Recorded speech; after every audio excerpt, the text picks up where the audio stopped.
All right, guys, welcome back to another episode of Limitless MD. I'm your host, Vikram Raya, and today I have a special guest, Dr. Tom Burns.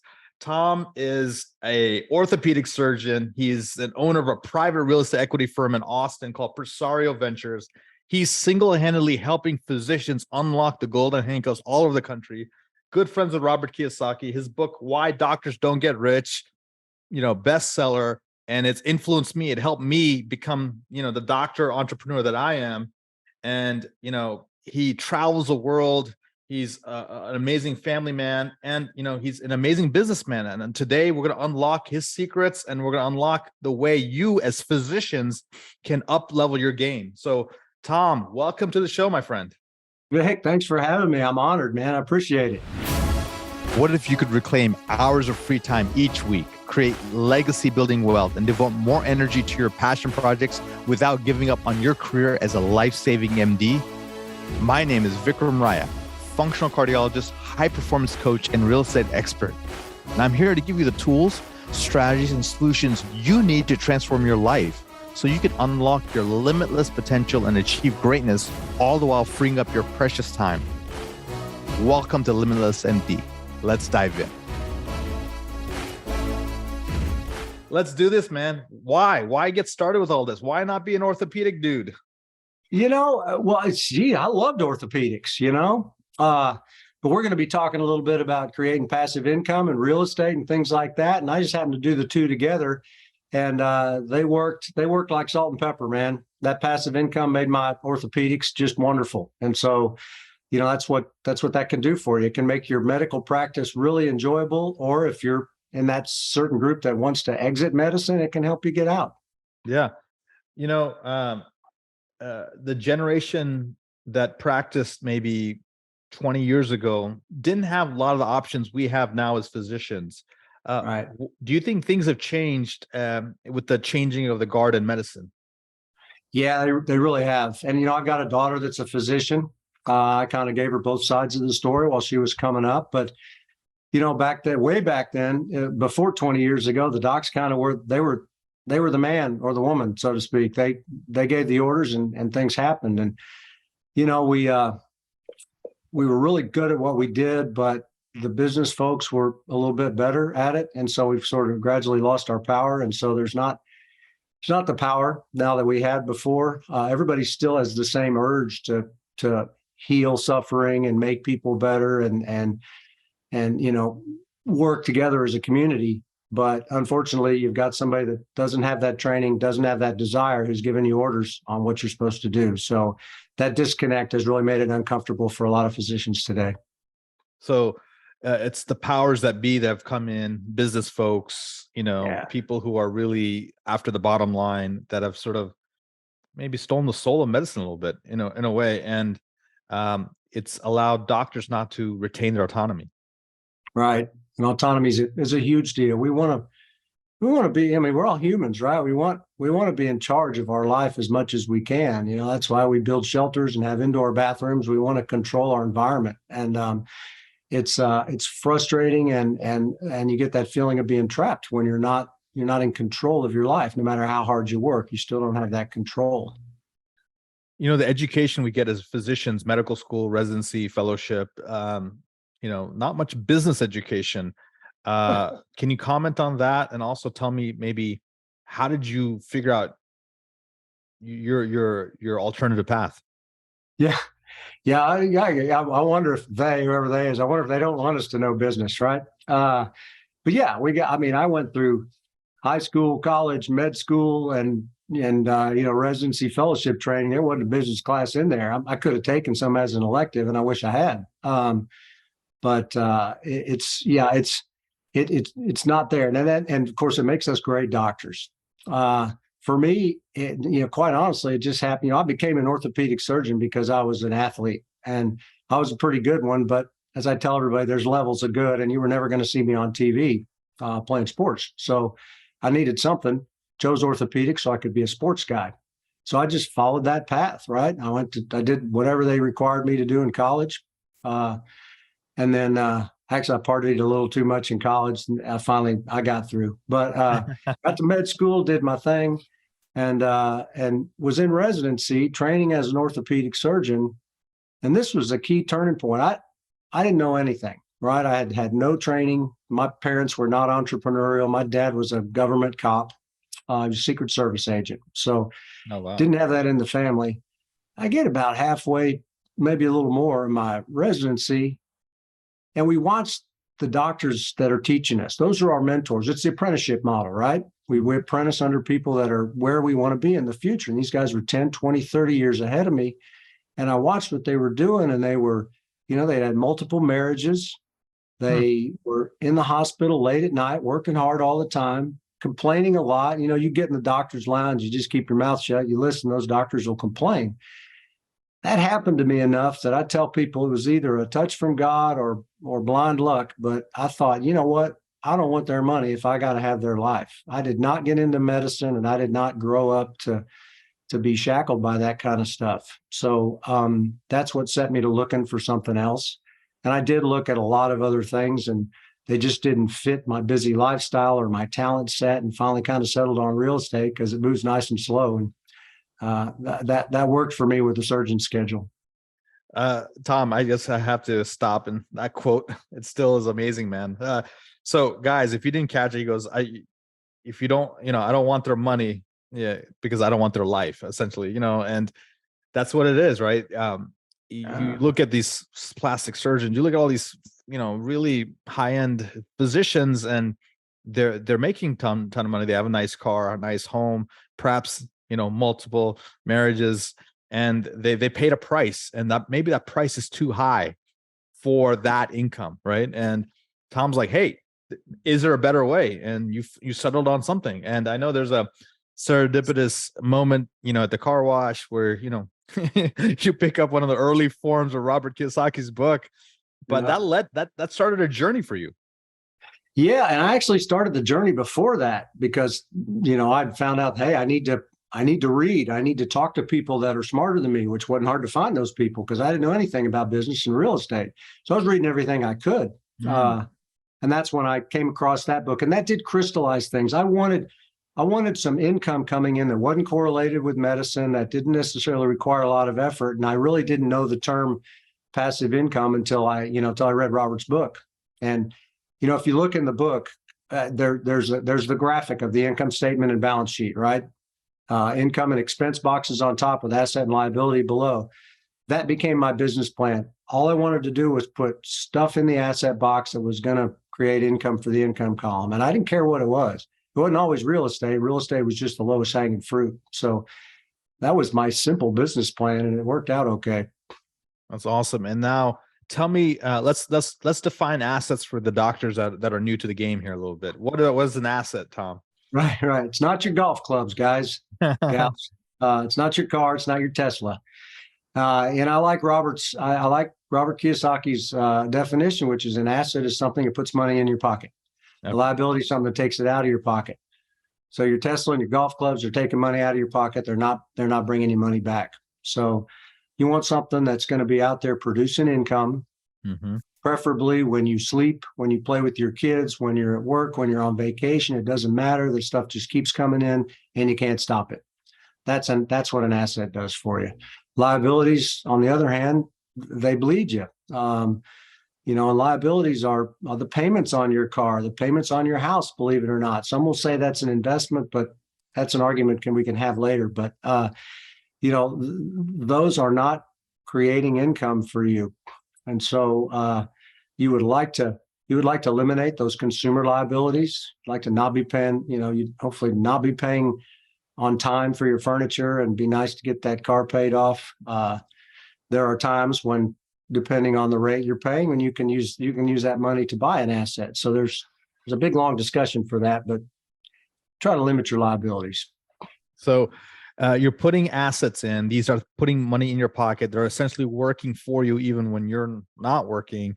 And that's really, a lot of people say, what's the secret to being rich or wealthy or, really successful and create generational wealth? It's not that complicated. It's adding these assets into your asset column and reducing your liabilities. And it's essentially leverage professionally and deleverage personally. It's almost like, use the smart debt to get these kind of assets.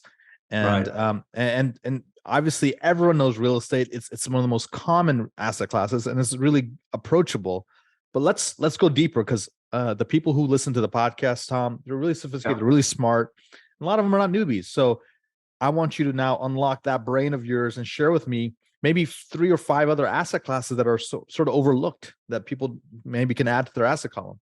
Yeah, yeah. There's I mean, there's debt. You can buy debt, and you can arbitrage that and make a profit on that. Like factoring, you've got things like that. There are streams of income you can buy. That's one. Doesn't have quite the tax benefits of real estate. That's one of the many beauties of real estate. You can buy into a business. You do that when you buy stock. I'm not the biggest fan of the stock market, but you can buy directly into a business and hopefully get a percentage of profits. There are private funds out there that invest in all kinds of things. I've got one that we buy software companies, profitable software companies. So there's there's all are physicians. There are a lot of people out there with medical devices. Now there's a risk strata that goes through. There is more risk on early stage things, and there's a little less risk on the real estate side. So, and then there's alternatives. My friend Dave Zook does ATMs. Most of the docs have probably heard about that. I've got money in that. And there's oil and gas for physicians. Oil and gas can be a good one. I can tell you transparently, I struck out my first 3 times. I got the tax break, but I still struck out. So I lost money overall, but try not to let the tax tail wag the dog. But if you can find a cash flowing oil and gas investment and get the write-off on your ordinary income, that's a huge double whammy for folks that are, and in a positive way for physicians and professionals. Yeah, guys, that last one, oil and gas, is phenomenal. But I want to talk about some other ones. ATMs, it's not well spoken about, but it is really a smart one to think about. Medical devices, venture capital, companies or funds have opportunities, or you can actually invest in the VC depending on what the minimums are. Like a lot of people who want to rehab houses, they need money, and so they're expecting to pay 12 to 10%, 10 to 12%. Right. And then, and you can loan them that money, and you can do that, or you can borrow someone from 6% and then pay those guys 12%. You can do some kind of arbitrage. And so there's so many different things that, and you just really opened a lot of people's eyes, Tom. That's great. Yeah, and Kiyosaki always says this. There's infinite ways to make money. I can tell you the crazy. I'm in a group called Tiger 21, and these guys all have these crazy businesses. You'd be shocked at the little simple widgets that these guys make and create companies worth millions and millions of dollars. So there's somebody out there. Everything we're using on this Zoom call was made by somebody and invested in at some point in time. So there's a lot of ways to make money. Real estate just fits our schedule. It can be done really passively. And so you can have somebody knowledgeable. You can leverage the knowledge, experience, and network of somebody else and invest with them.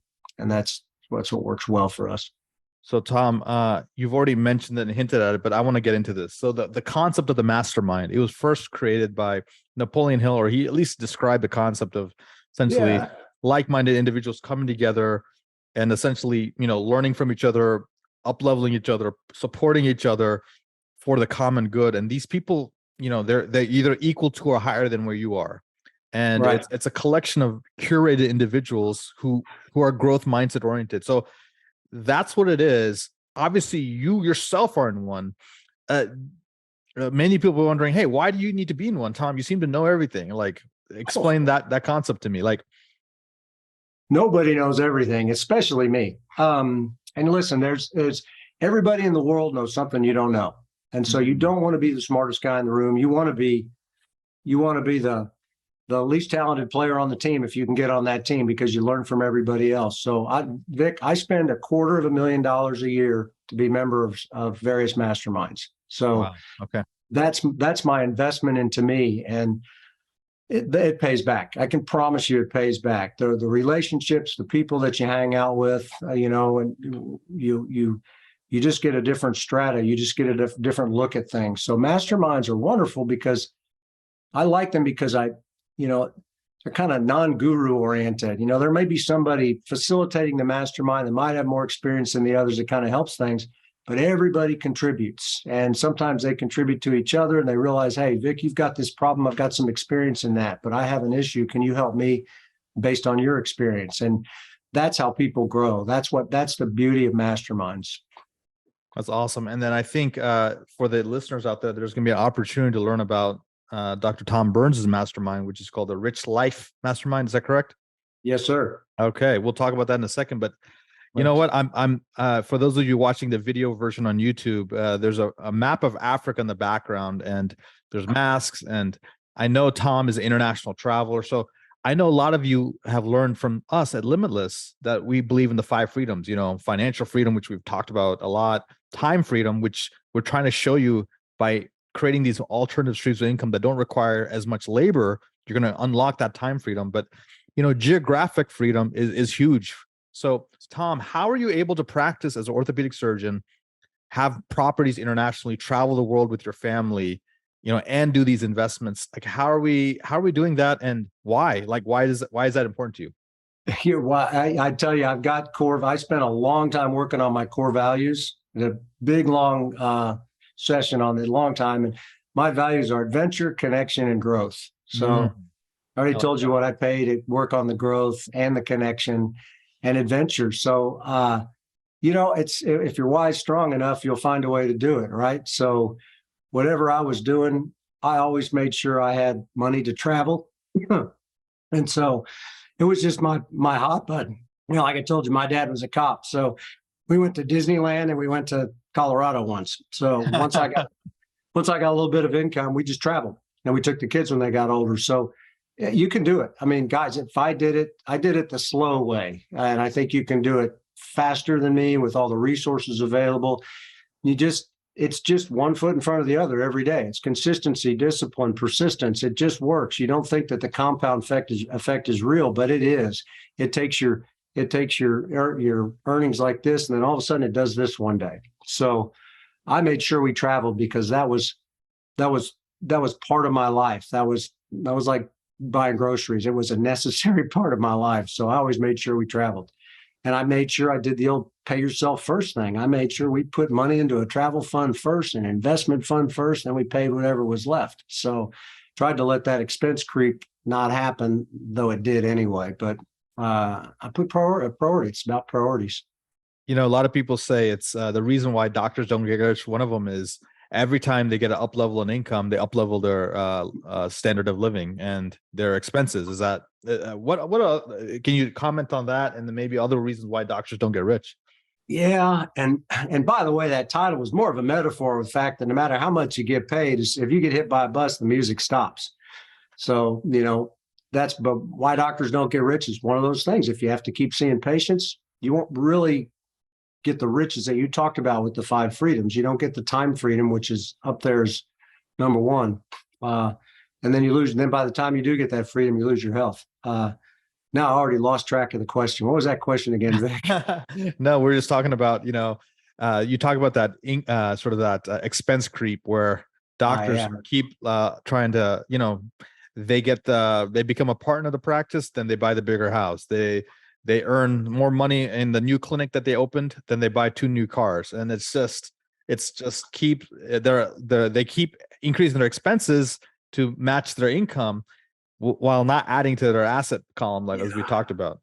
It is pervasive. I had somebody once tell me as a physician, made $850,000 a year and had 100 to 150,000 left to invest at the end of the year. That's a pretty high expense ratio. So, and we're working on that. So it is quite easy because you go through those lean years of med school. And unless you're, independently wealthy, you go through med school and you go through residency and you're pretty much dirt until you start working. And then your income increases. People get that, I deserve this. I worked hard and you deserve the nice things in life or things that will make you happy. I try to suggest to folks to maybe try to, you lived like a resident up till the time you became a physician and got a physician's salary. Try to live like a resident as long as possible, because everything extra all goes into your war chest to start those investments. But it's easy, and it's easy to do. It happens ubiquitously. It's Parkinson's principle. Expenses will rise to meet income. Right? It's just a bastardization of Parkinson's principle. So I think you have to be deliberate. You have to truly be deliberate. Pay yourself. There's a book called The Richest Man in Babylon, and the main tenet of the book is take 1/10 of your earnings, put it away for yourself, live off of 9/10.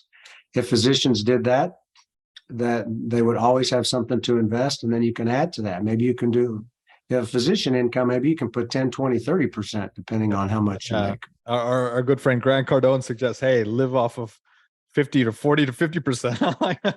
That may be tough for some of these guys, but yeah, the concept is beautiful. So a lot of people may want to work with you, Tom. They may, hey, look, this mastermind thing sounds interesting.